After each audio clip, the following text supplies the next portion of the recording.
Комрадчане чтят память воинов-героев, освободивших в далеком 1944 году наш город от немецких оккупантов. Ежегодно в этот день с раннего утра жители столицы с букетами цветов собираются возле Примарии и вместе с руководством города под звуки оркестра идут в колоннах к мемориалу славы.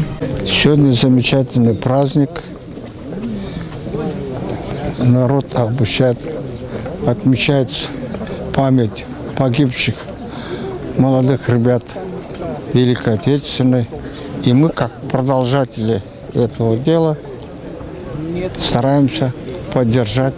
И вот пришли сегодняшний день с цветами, с музыкой, память о наших погибших товарищей.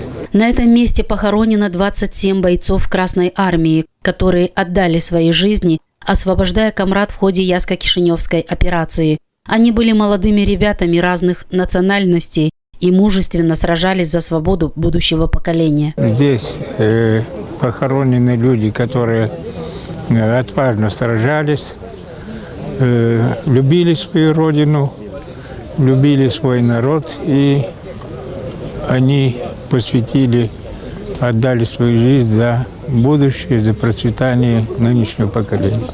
В этот день у меня такое впечатление, что я прихожу к всем тем, которые пали в этой войне.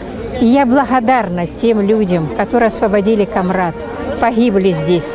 И мы должны помнить о них всю жизнь. 70 лет тому назад город Комрад был освобожден воинами-танкистами 36-й танковой бригады 4-го гвардейского механизированного корпуса орденов Суворова, Кутузова и Сталинградского. 27 из них навсегда остались лежать на этой земле. Вечная им память.